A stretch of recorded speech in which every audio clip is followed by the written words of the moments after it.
로마서 7장의 말씀을 한 번 더 정리하고 다음 주에 8장으로 넘어가도록 하겠습니다.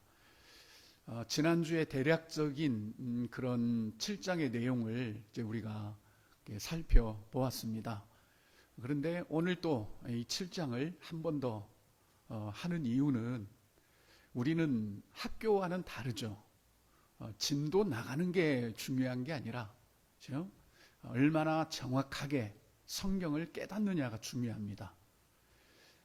여러분, 우리가 반드시 기억해야 되는 건요, 이 하나님 나라의 영역, 즉 영적인 영역은 양이 아닙니다. 양이 아니라 항상 정확성이 문제인 거예요. 정확성. 근데 우리는 이 양적인 그 승부를 하는 세상에 살고 있지요. 이 세상은 전부 다 양으로 판가름 납니다. 하다못해 뭐 축구 경기를 해도 골을 많이 넣은 팀이 이기는 거예요. 그리고 큰 소리 치는 사람도 많이 가진 사람이 큰 소리 치는 거고, 또 우리가 때로 힘든 것도 남들보다 적게 가졌기 때문에 또 힘든 겁니다. 자, 그렇다면 우리가 과연 이제 이런 부분에 대해서 영적인 영역은 어떤가 하는 겁니다. 영적인 영역은 절대 양이 아닙니다. 양이 아니라 정확한 거죠. 그래서 구약에 보면 성전을 하나님이 만드시라고 했는데 많이 만들라고 안 했습니다. 그렇죠? 정확하게 만들라고 해요. 단 하나의 성전인데 정확하게 성전을 건축하라 그랬습니다. 오늘날 같으면 그냥 막 여기저기 그냥 성전을 건축을 했겠죠. 그때 뭐 이스라엘 백성들이 60만인데 어떻게 그 성전 하나 가지고 다 되겠어요. 하지만 많이 성막을 건축하는 게 문제가 아니라 하나님이 말씀하신 그대로 정확하게 성전의 하나를 만드는 것이 중요했습니다. 그래서 성전을 만들었다가 중요한 게 아니라 성경 보면 그렇죠. 하나님이 말씀하신 대로 그 식양과 모양대로 성전을 만들었다. 이게 이제 중요한 포인트죠. 그래서 하나님이 다 말씀해 주시는 거죠. 길이는 얼마, 폭은 얼마, 또 안에는 뭐가 있고, 그 또 지성소와 성소에는 또 뭐 떡상이 있고, 뭐 등대가 있고, 이런 그런 부분들을 다 정확하게 하나님 말씀을 해주셨습니다. 그렇게 본다면 오늘날 우리가 우리 그리스도인들을 또 예수를 믿는 사람들이 뭐 몇 명이냐 이게 중요한 게 아니라 얼마나 정확하게 이제 믿고 있느냐. 진리라는 건, 진리의 능력은 정확도에서 나옵니다. 물론 뭐 이제 우리가 살아가는 이 세상에도 정확해야 되죠. 정확해야 됩니다. 오늘 또 이 PPT를 이렇게 다운 받아야 되는데 다운이 잘 안 되는 겁니다. 그러나 이전에 한번 그런 경험이 있기 때문에 뭐가 문제라는 것을 이제 바로 알을 수 있었는데, 뭐가 문제였냐면 그 파일 이름에 스페이스가 하나 딱 들어가 있는 거예요. 그러니까 7월 0721 이게 이제 본래 이렇게 되는데 07 하나 띄우고 21 이렇게 된 거예요. 그러니까 이게 다운이 안 되는 겁니다. 그러니까 그 스페이스 하나 요만큼 그거 하나인데도 이게 다운이 안 돼요. 또 점 하나만 잘못 들어가도 다운 안 되죠. 이게 그렇게 정확해야 되는 거죠. 심지어 이 영적인 영역은 어떻겠습니까? 더 정확해야 되는 거예요. 더 정확해요.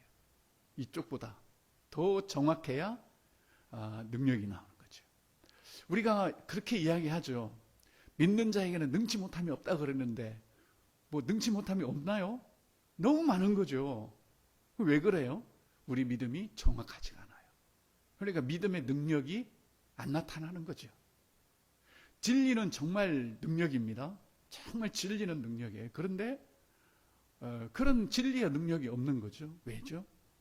그 진리가 아까 스페이스가 하나 더 들어갔다든지 또 점이 하나 더 찍혔다든지 그렇게 진리가 온전하게 되지 않아요. 그러니까 하나님의 능력을 우리가 다운이 안 되는 거예요.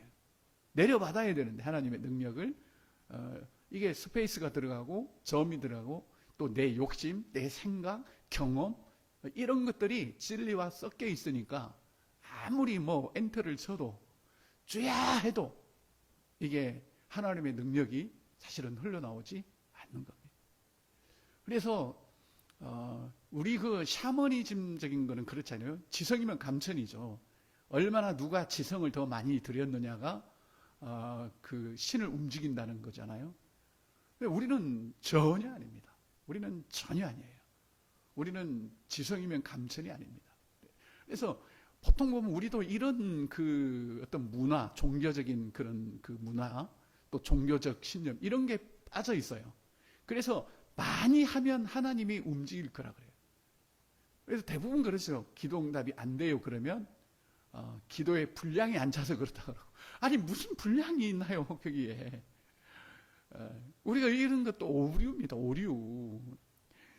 어떤 사람은 막 분량을 이만큼 채워갖고 응답받고 어떤 사람은 분량이 모자라서 응답 안 되고. 아니 하나님이 그 양에 움직이시는 분입니까? 또 뭐 어떤 경우에는 뭐 응답이 안 돼요. 그러면은 네가 눈물이 없어서 그렇다고 또 그래서 막 울어야 된다고. 우는 아이에게 떡 하나 더 주니까 너도 울으라고. 아니 하나님을 우리가 이런 식으로 움직이려고 하면 이건 참 아니라고 저는 생각을 해요. 하나님이 어떻게 그런 거에 움직이십니까?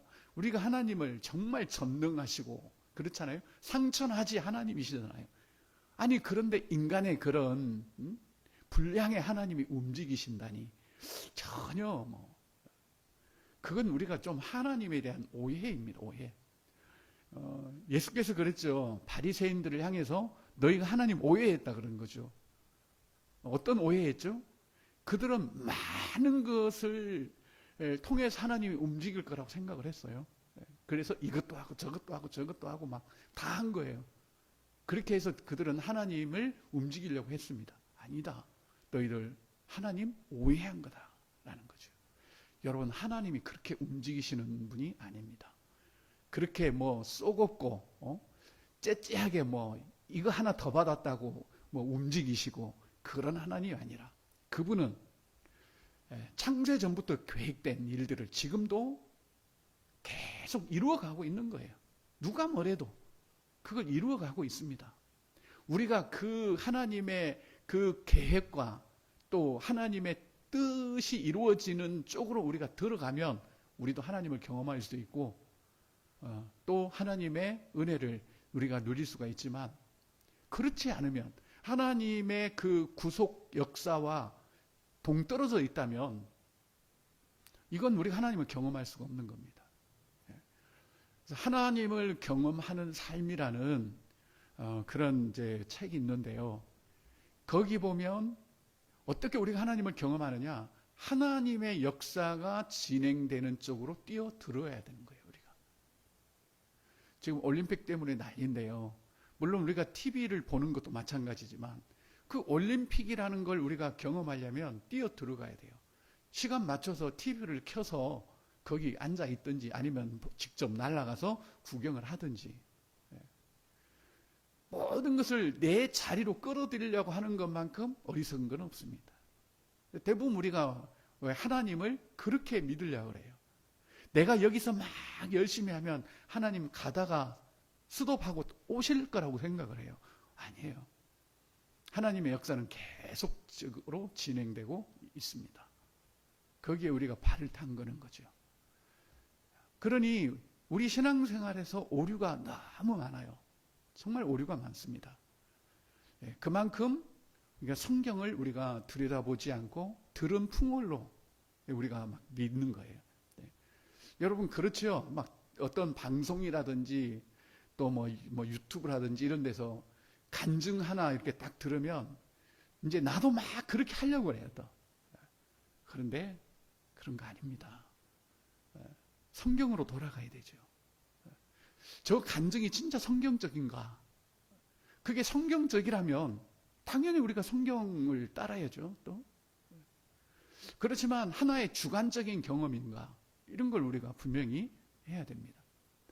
여러분, 믿음과 신념은 다릅니다. 믿음은 정확하게 말씀에서 나오는 거지만, 신념은 내가 들은 것을 믿음의 내용으로 삼는 거죠. 그러니까 달라요, 많이. 정말 우리가 이렇게 많은 시간 동안 신앙생활을 해도 여전히 변화가 없는 것은 그 진리에 많은 것들이 지금 섞여 있기 때문에 그래요. 그랬죠. 점 하나만, 스페이스 하나만 들어가도 그게 다운이 안 된다는 거. 진리라는 게 그렇습니다. 그러니 하나님께서 성막을 만들 때도 다 이렇게 해주시죠. 몇 센치, 몇 센치, 얼마, 또 어떻게 만들어라까지 다 해주시잖아요. 그냥 뭐 그런 거 없이 하나님이 어떤 우리의 열심에 의해서 움직인다면, 야, 너희들 성막 한번 만들어봐. 많이 만들면 내가 너희들과 함께하고 복을 줄게. 이랬을 거 아닙니까? 뭐 그런 사이즈라든지 정확성이 필요해요? 그냥 막 만들면 되지. 그러나 아닙니다. 여러분, 예수님도 보십시오. 예수님이 이 땅에 오셔서 막 자르셨나요? 아닙니다. 아직은 자신의 때가 안 되었다라고 말씀하시고, 그의 형제들이 명절인데 이제 올라가셔야죠, 예루살렘에. 그래서 많은 사람들에게 이제는 나타내셔야죠. 그러니까 아니다. 지금은 내가 올라갈 때가 아니다. 그리고 언제 올라가세요? 초막절에 맞춰서 올라가신 거예요. 또 예수께서 승천할 날이 가까이 오셨습니다. 그냥 막 아무 때나 승천하신 거 아닙니다. 철저하게 예수님은 하나님의 계획 속에 살으셨습니다. 그거예요, 우리도. 그래서 우리는 정말 신앙생활 우리가 제대로 하려면 이 양이나 우리의 어떤 열심이나 지극정성이나 지성이나 이런 거로부터 우리가 분명히 우리는 벗어나야 됩니다. 교회에서 가장 어려운 게 뭐죠? 자꾸 양적인 거 가지고 승부하려고 그러잖아요. 아, 저 사람은 기도를 저렇게 많이 한대. 아니, 그게 뭐 중요해요, 그렇게? 기도를 많이 하는데 또 성경은 안 보는 경우도 있잖아요. 자꾸 우리는 양으로 해요, 양으로. 또 저 사람은 1년에 성경을 10도 간대, 10도. 그게 중요한 게 아니라 성경을 정확하게 그의 삶에 적용하고 그 말씀이 그대로 이루어지느냐, 이게 중요한 거죠. 로마서 7장 한 장을 우리가 읽더라도, 1년 내내 로마서 7장 한 장을 읽더라도 이게 제대로 깨달아지면 10도 간 사람보다 훨씬 변화가 되고 또 능력 있는 삶을 살아갈 수 있고 그런 거예요. 그러면 이런 질문 하겠죠. 아니, 목사님, 그러면 왜 통독을 해요? 아니, 그렇게라도 해야 성경을 좀 읽으니까 하는 거지. 우리가 어떤 분량 채우기에 사는 건 아니잖아요. 성경을 자주 가까이 해야 어느 날 이게 확 열리는 거잖아요. 깨달아지는 거잖아요. 그래서 우리는 꾸준히 성경을 펴고, 그 다음에 정확하게 믿으려고. 우리도 그 감동이 중요한 게 아니야. 감동이 중요한 게 아니고, 정확하게 우리가, 그렇구나. 그래서 성경이 이렇게 말하는구나. 이런 부분이 우리에게 너무 중요합니다. 그래서 오늘 7장을 한 번 더 하는데, 율법과, 그렇죠? 또 죽음과, 또 우리가 그리스도 안에 있는 이런 부분들에 대해서 한 번 더 말씀을 드리도록 하겠습니다. 2절을 중심으로 해서 좀 말씀을 나누겠습니다. 율법을 지금 이제 7장에서 이제 설명을 합니다. 이제 우리가 어떻게 해서 6장이 말하는 이제 그런 신분들을 우리가 취득하게 되었고, 또 그런 신분의 사람은 또 어떤 위치에 와 있는지, 어떤 상태에 있는지를 7장에서 말씀을 하죠. 그리고 8장에서는 하나님이 모든 일을 합력하여 선을 이루심으로 뭐 사망이나 권세나 칼이나 위험이나 이런 게 우리를 끊을 수 없다. 우리가 참 공고한 그런 사람일지라도 그런 하나님의 사랑에서 끊을 수 없다라는 것을 분명히 말씀을 하고 있습니다. 그러니까 사도 바울은 복음을 이렇게 전하는 데 있어서 그냥 막 전하지 않아요. 예. 막 그냥 뭐 말하고 싶은 대로 하는 게 아니라 아주 치밀한 그런 논리를 가지고 지금 이 복음을 전하고 있는 겁니다. 그래서 그 논리를 우리가 좀 따라가야 돼요. 그래서 굵직굵직하게 이제 로마서 1장부터 계속해서 이제 말씀을 드렸습니다. 왜 이랬는지, 왜 5장 뒤에 6장이 오는지, 왜 6장 뒤에 7장이 오는지, 왜 7장 뒤에 8장이 오는지, 그리고 8장 다음에 왜 9장이 오는지, 그리고 10장, 11장, 12장, 왜 그렇게 그런 순서로 와야 되는지, 이게 굉장히 중요하다는 거였습니다. 그래서 뭐 시간 나면 여러분 영화도 봐야 되겠지만 지나간 로마서를 한 번 더 이렇게 들어보면서 그 논리를 우리가 가지고 있어야 돼요. 흐름을. 그런 의미에서 이 7장은 굉장히 중요하고요. 7장에서는 이 율법과 우리의 관계를 이야기를 합니다. 그런데 이제 어떻게 여기서 비유를 하냐면 2절 말씀으로 이제 비유를 합니다. 자, 2절 말씀 보겠습니다. 시작. 남편 있는 여인이 그 남편 생전에는 법으로 그에게 매임바 되나 만일 그 남편이 죽으면 남편의 법에서 벗어나느니라. 아멘. 이 말씀을 우리가 그냥 비유로 보면 안 돼요. 그냥 뭐 우리가 이렇게 뭐 남편과 아내 이런 관계를 생각하면 안 된다는 이야기입니다. 왜 안 되는가 하면 어디 나오지요? 3절도 한번 읽어볼까요? 그러므로 만일 그 남편 생전에 다른 남자에 가면 음녀라. 그러나 만일 남편이 죽으면 그 법에서 자유롭게 되나니 다른 남자에 갈지라도 음녀가 되지 아니하느니라. 4절. 그러므로 내 형제들아 너희도 그리스도의 몸으로 말미암아 율법에 대하여 죽임을 당하였으니 이는 다르니 곧 죽은 자 가운데서 살아나신 이에게 가서 우리가 하나님을 위하여 열매를 맺게 하려 함이라. 아멘.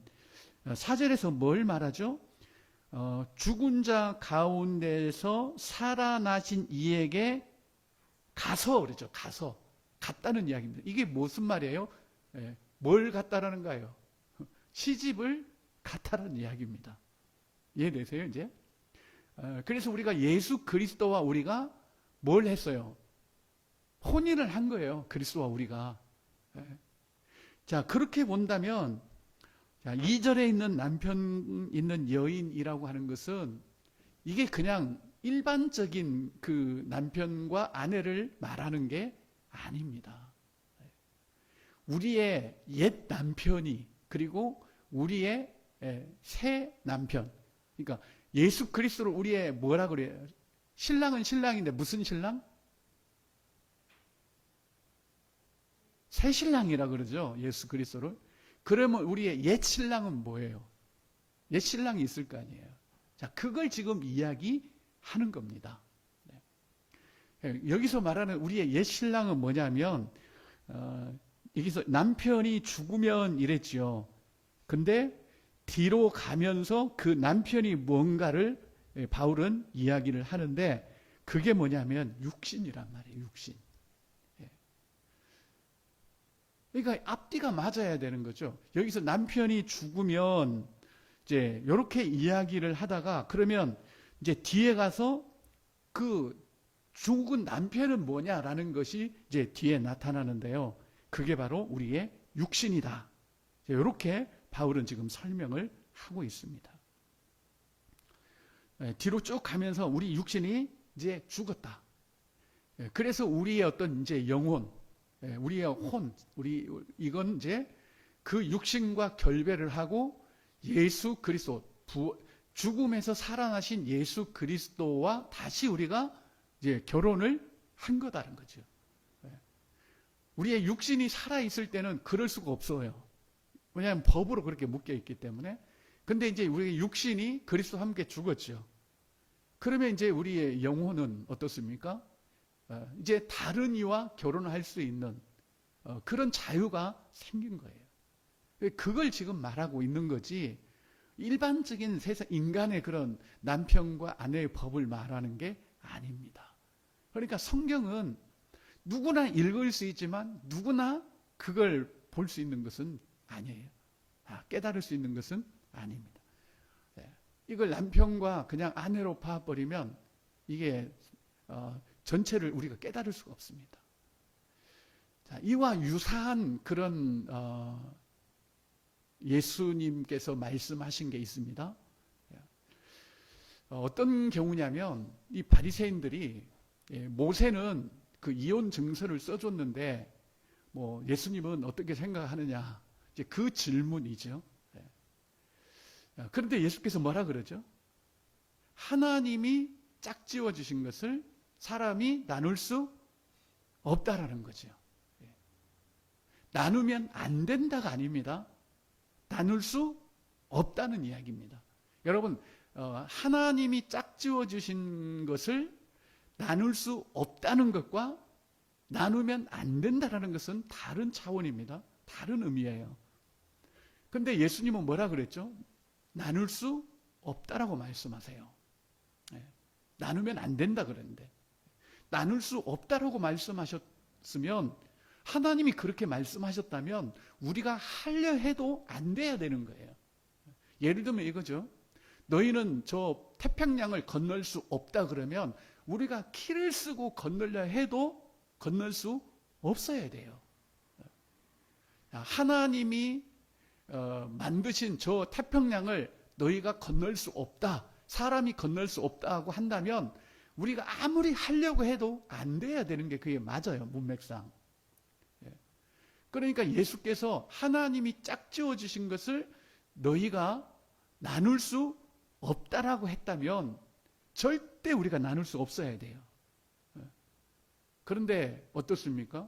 그때나 지금이나 남편과 아내 나눌 수 있나요, 없나요? 사람들이 마음대로 나누잖아요, 지금. 그러면 예수님이 하신 말씀이 뭐예요? 아무것도 아니에요. 권위도 없어요, 그거는.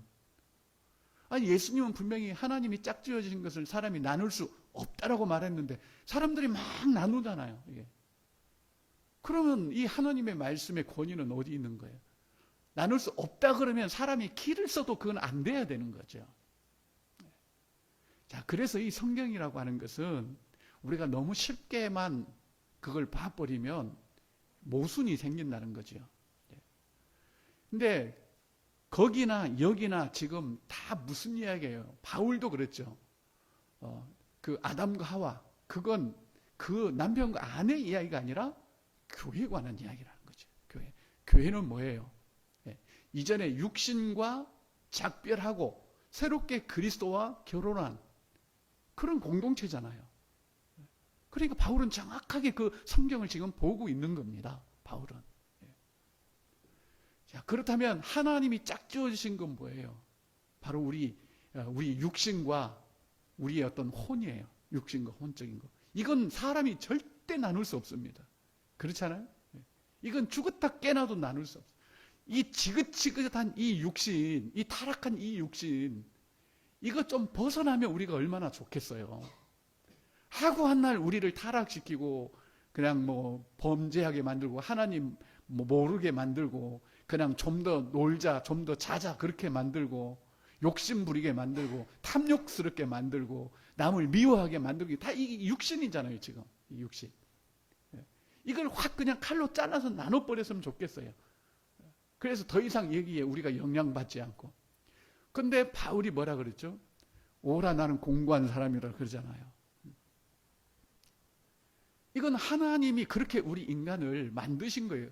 짝을 지어줬어요. 뭐가? 육신과 우리에게. 그런데 하나님께서 예수 그리스도를 죽음에 내어주심으로 인해서 우리가 그리스도와 연합되면서 우리도 육신이 죽은 거예요. 우리 옛 남편이 죽은 거예요, 이제. 자, 그래서 우리가 옛 남편이 죽었으니까 자연스럽게 우리가 예수 그리스도와 이제는 결혼을 할 수가 있는 거죠, 혼인을. 만약에 우리 육신이 안 죽고 우리가 예수와 연합되면 이건 불법이라는 겁니다, 성경에서. 불법이라고 말하는 거예요. 그러니까 이 법의 의미를 우리가 잘 이해를 해야 됩니다. 근데 하나님께서 이 모든 것을 짝주어진 걸 하나님이 예수 그리스도의 죽음을 통해서 이제 우리와 나눈 겁니다. 이렇게 나누신 거죠. 법적으로 나눠버렸어요. 이제 더 이상 육신이 우리에게 이래라 저래라 못합니다. 이제는 예수 그리스도께서 이제 우리의 주인이 되신 거죠. 그게 율법에 대해서 죽었다라는 이야기입니다. 그러니까 율법에 대해서 지난주에도 그랬죠. 누가 죽었냐 도대체, 율법이 죽었냐 우리가 죽었냐, 그 문제였잖아요. 근데 율법은 영이에요. 성경이 말할 때 율법은 영이다. 그 율법은 거룩하다. 그러면 율법이 죽은 건 아니면 율법은 오히려 우리 예수께서 완성시키고 온전케 하셨어요. 그럼 누가 죽었나? 우리가 죽은 거죠. 우리 중에서도 누구? 육신이 죽은 겁니다.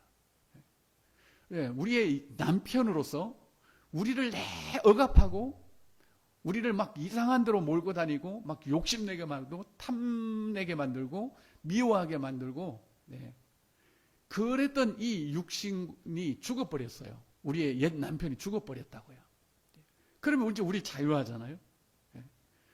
그래서 그 자유했다는 것은 이제 마음대로 살아라가 아니라 예수 그리스도와 혼인할 수 있는 그런 법적 근거가 마련됐다는 거죠. 자유가 왔다라는 거죠. 그래서 우리가 된 거죠. 근데 그 육신이 죽지 않았다면 예수 그리스도와 우리가 연합될 수가 없는 이야기입니다. 그건 불법입니다. 불법. 그 이야기를 지금 하고 있는 겁니다. 그래서 지금 이제 6절, 5절 한번 읽어봅시다. 시작.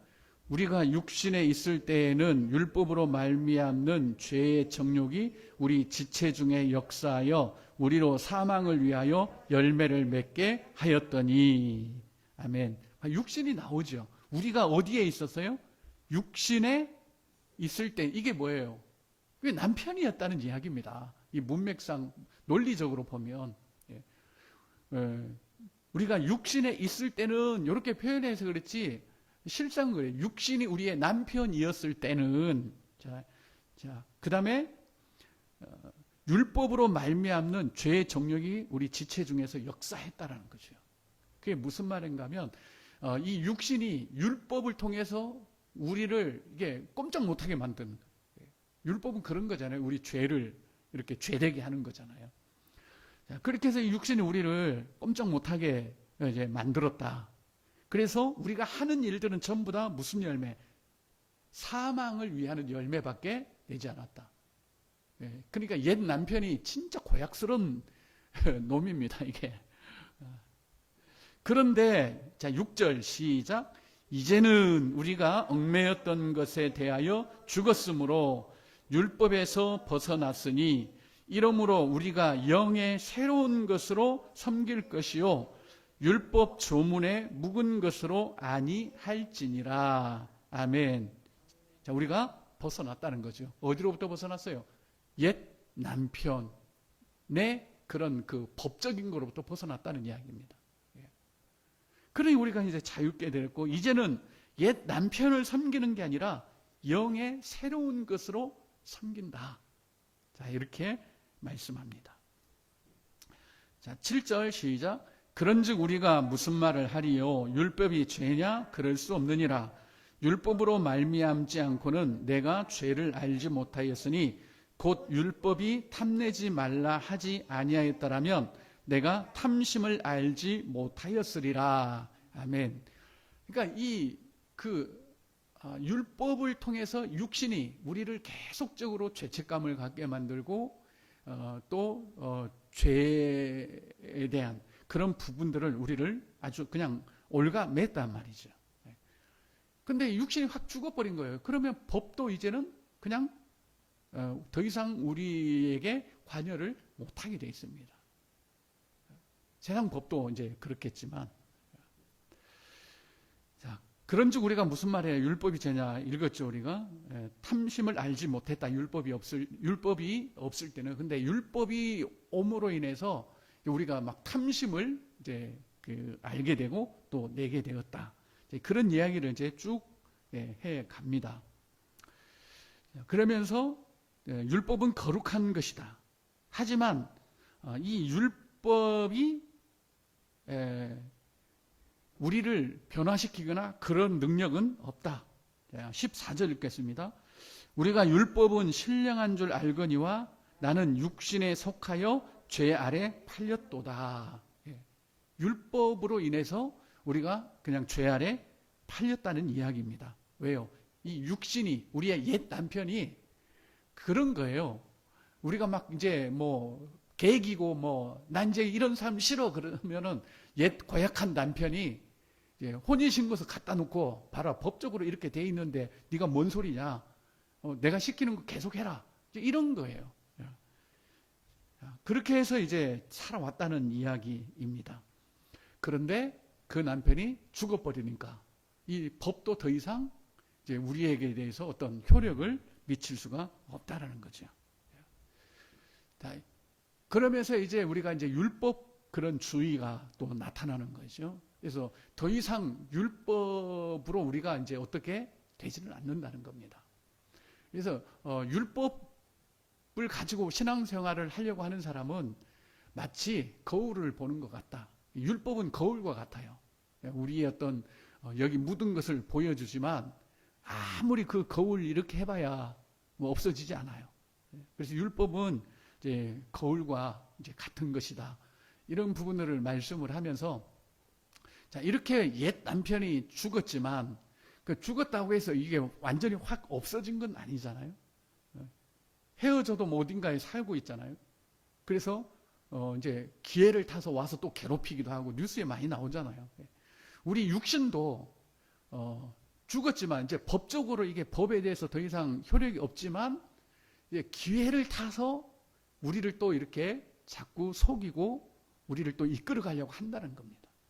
그래서 우리가 마음으로는 막 하나님 사랑하고 싶고 그런데 이 육신이 또 슬 기회를 타갖고 우리를 이제 미혹하는 거죠.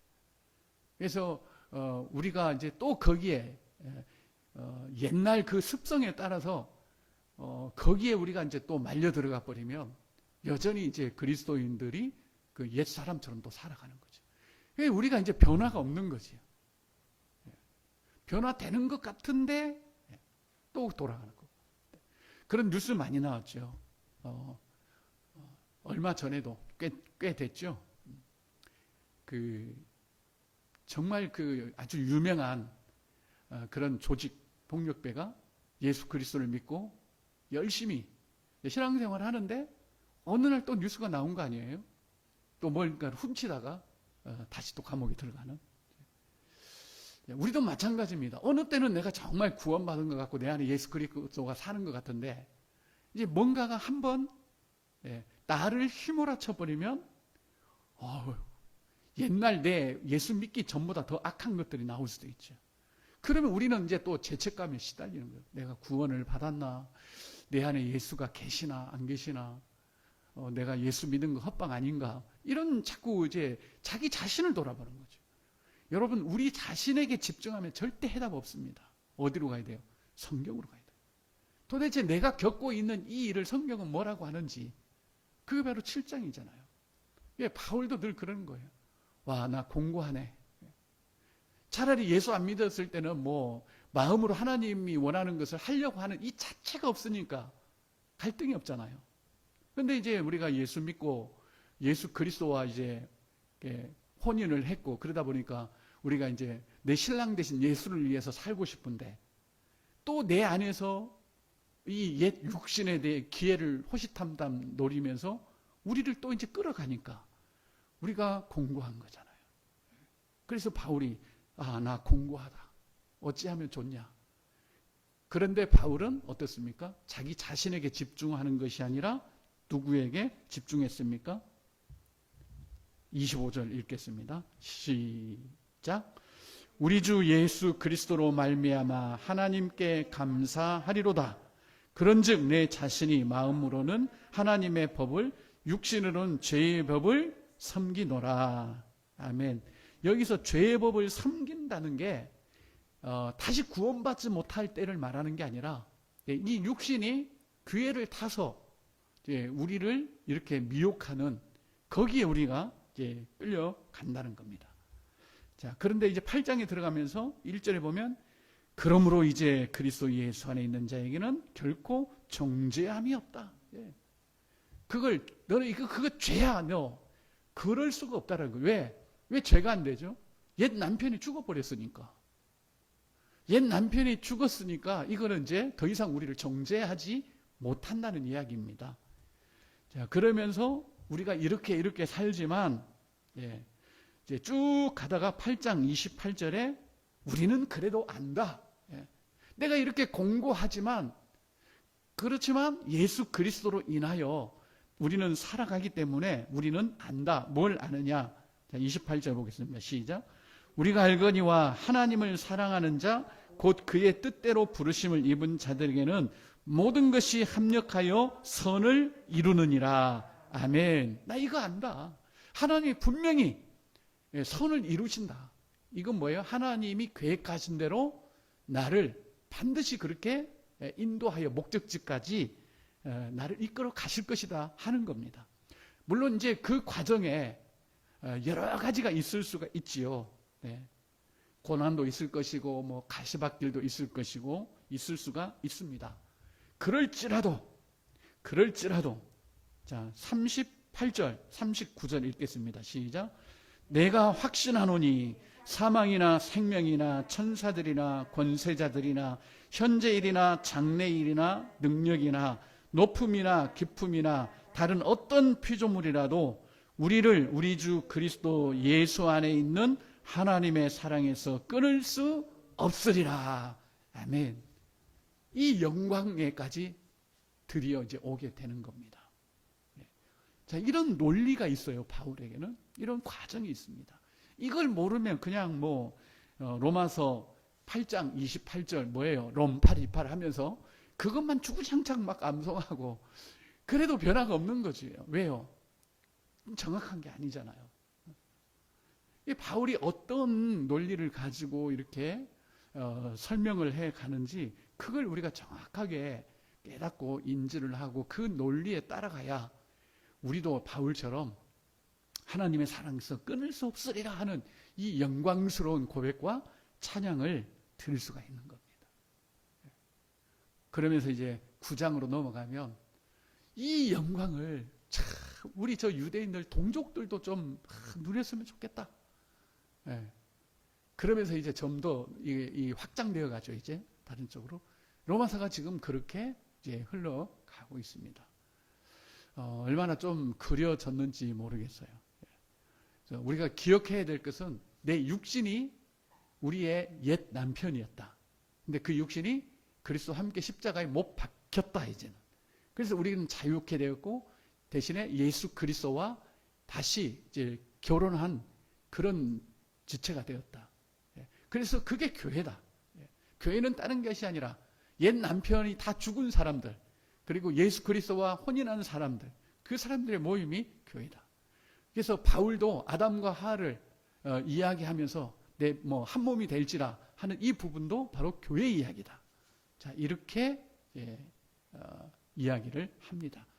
그래서 이런 게 좀 얼마나 좀 그림이 그려졌는지는 모르겠지만 이런 큰 그림을 우리가 가지고 있을 때 우리 믿음이 좀 더 견고해지고 강해지고 또 정확함에서 또 하나님의 능력이 우리 삶에 다운로드 될 수 있다는 것 이것을 우리가 믿음으로 가슴에 좀 깊이 새겼으면 좋겠습니다.